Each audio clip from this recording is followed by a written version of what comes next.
In the quiet corners of a child's room, where stuffed animals sit silently and crayon drawings hang crooked on the wall, something darker often lingers. Unseen, unspoken, but deeply felt. It's not the monster under the bed that haunts them. It's the weight of expectation, the sharp edge of control, the suffocating grip of an adult world that forgets how fragile a young soul truly is. Many parents believe they are protecting their children when they demand obedience, enforce rigid schedules, or punish emotional outbursts. But beneath this well-intentioned discipline often lies fear of chaos, fear of failure, fear of losing control. And so, without realizing it, adults begin to shape their children not into who they are, but into who they wish them to be. This is where the first fracture appears, in the space between a child's authentic self and the version their caregivers demand. Over time, that fracture widens. The child learns to hide, to perform, to silence their inner voice. They stop asking questions. They stop expressing pain. They stop trusting not just others, but themselves. Childhood should be a sanctuary, not a battlefield. Yet too often, it becomes a rehearsal for conformity, where curiosity is punished as disobedience and vulnerability is mistaken for weakness. This is why understanding child psychology isn't just helpful, it's essential. Because what happens in those early years doesn't stay in childhood. It echoes through adulthood, shaping relationships, careers, mental health, and even the way we parent our own children one day. The darkness begins not with malice, but with ignorance. And the light begins with awareness.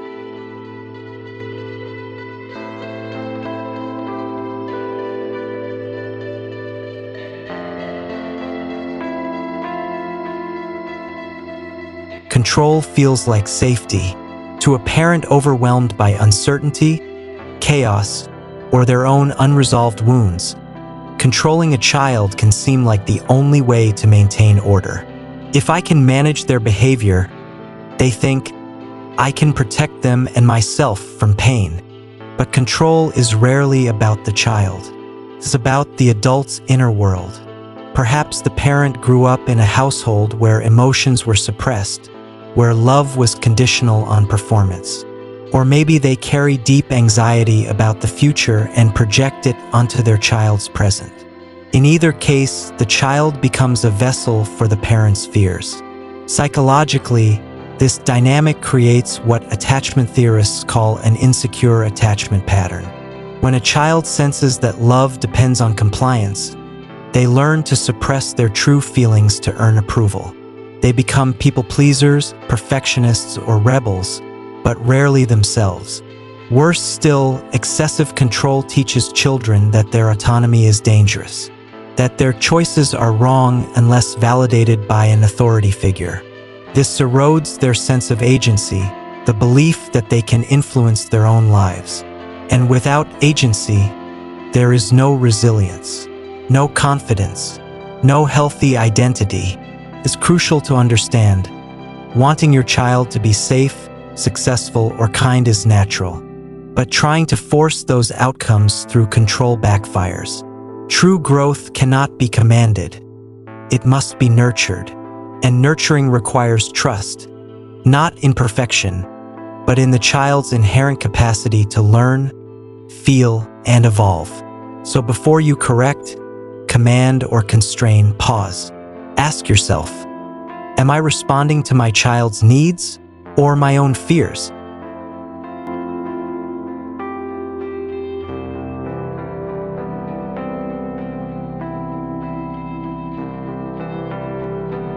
Imagine a boy who, at age 5, is scolded every time he cries.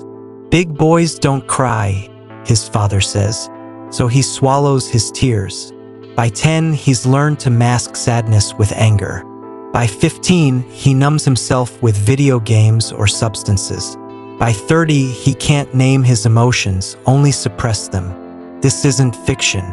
It's the invisible architecture of trauma built from everyday moments of emotional invalidation. When children are controlled rather than guided, they internalize a dangerous message. Your feelings are inconvenient. Your desires are wrong. Your voice doesn't matter. Over time, this leads to chronic self-doubt, anxiety, depression, and difficulty forming intimate relationships.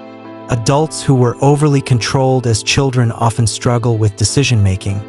They second-guess themselves endlessly because they were never allowed to trust their own judgment. Some become hyper-independent, pushing others away to avoid vulnerability. Others become enmeshed, sacrificing their needs to keep others happy. Both extremes stem from the same root: a childhood where personal boundaries were ignored. Neuroscience confirms this. Chronic stress in early life, especially from unpredictable or authoritarian parenting, alters brain development. The amygdala, the fear center, becomes overactive, while the prefrontal cortex, responsible for reasoning and emotional regulation, develops more slowly. The result? A nervous system primed for threat, not connection. But here's the hopeful truth. The brain remains plastic. Healing is possible, yet prevention is far more powerful than repair. Understanding child psychology allows us to break generational cycles before they take root. Because the child you raise today becomes the adult who shapes tomorrow's world.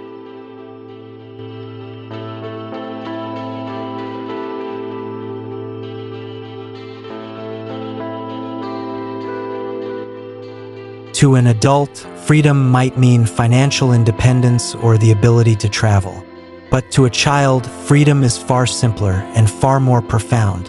It's the freedom to say no without punishment, the freedom to make a mess while creating, the freedom to change their mind, the freedom to be bored, the freedom to express anger without being labeled difficult, the freedom to exist without constant correction. Childhood freedom isn't about permissiveness or lack of boundaries. It's about respect. It's the space between you must and you can choose. It's allowing a child to experience natural consequences within safety limits, instead of imposing artificial ones. Psychologically, this kind of freedom builds internal locus of control, the belief that one's actions influence outcomes. Children raised with respectful autonomy develop stronger problem-solving skills, higher self-esteem, and greater empathy. Why? Because they've been trusted to navigate small challenges, and in doing so, they learn they are capable. Contrast this with a child whose every move is micromanaged. They may appear well-behaved, but inside, they're learning helplessness. They wait for instructions. They fear mistakes. They equate love with obedience. True freedom for a child isn't chaos. It's the quiet confidence that comes from knowing, my thoughts matter, my body is mine, my feelings are valid, and that is the foundation of a healthy human being.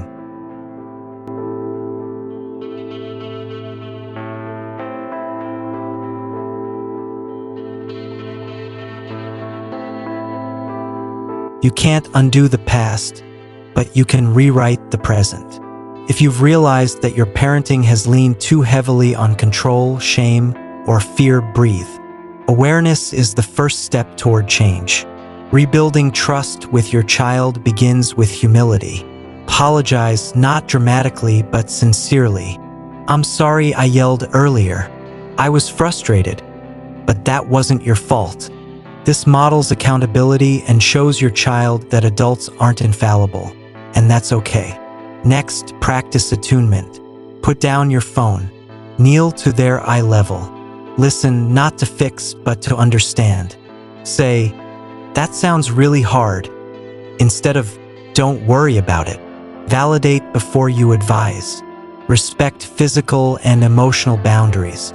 Ask before hugging. Knock before entering their room. Let them say, "I need space," without taking it personally. This teaches consent, a lesson that will protect them for life. Create predictable routines, not rigid rules. Children thrive on consistency, but they also need flexibility. Instead of bedtime is 8 p.m. sharp, try. We start winding down at 7:45. Would you like to read or listen to music? Choice within structure builds cooperation, not rebellion. Most importantly, separate behavior from identity. Never say, "You're so lazy." Say, "I noticed your homework isn't done. What's getting in the way?" This keeps the door open for honesty, not defensiveness. Healing isn't linear. There will be setbacks, but every small act of respect chips away at the wall your child built for protection. And one day, they'll realize, I am safe to be myself.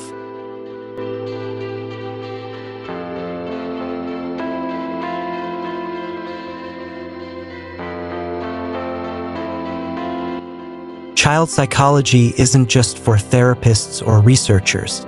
It's a lifeline for every parent, teacher, caregiver, anyone who shapes a young mind.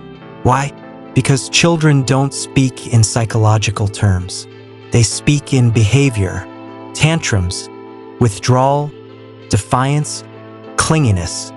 These aren't bad habits. They're coded messages. A tantrum might mean, I'm overwhelmed and don't know how to calm down.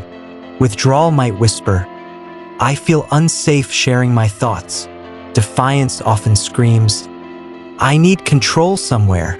Without understanding the science behind these behaviors, adults misread the signal. They punish the symptom instead of addressing the cause. But child psychology gives us the decoder ring. It explains why a 3-year-old melts down after daycare emotional exhaustion dash, why a 10-year-old lies fear of shame dash, why a teenager shuts down need for autonomy. Moreover, child psychology reveals the critical windows of development. The first 5 years wire the brain for emotional regulation.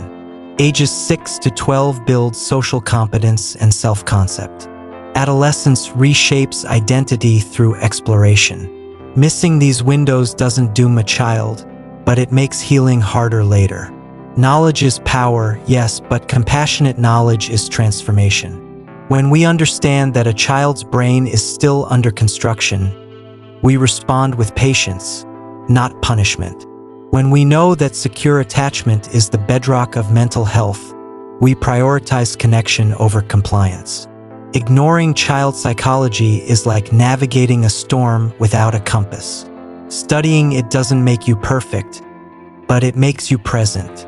And presence is the greatest gift a child can receive.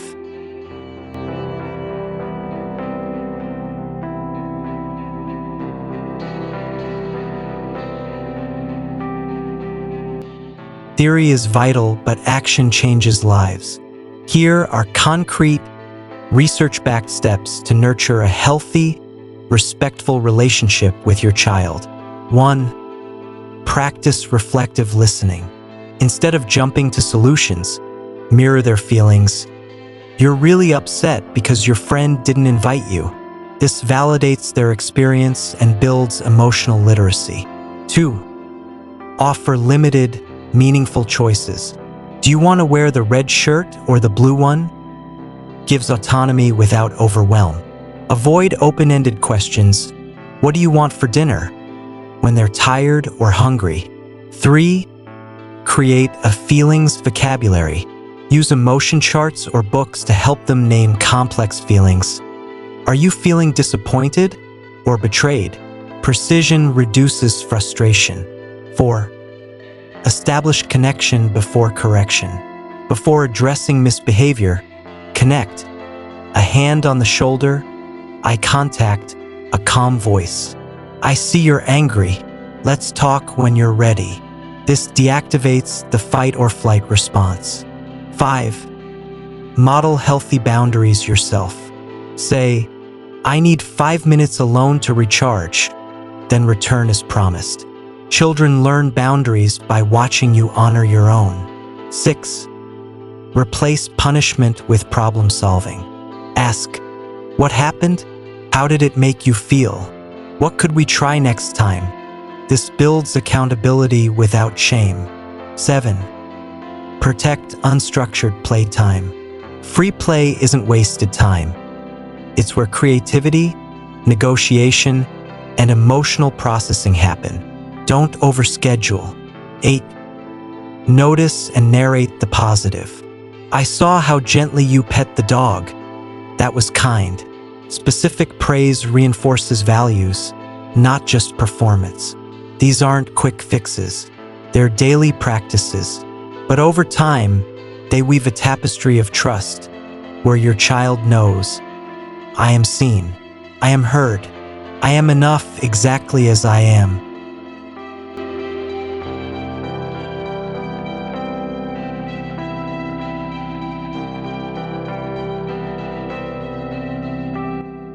We began in shadow, the shadow of control, fear, and disconnection. But every story deserves a turning point. The truth is, you don't need to be a perfect parent.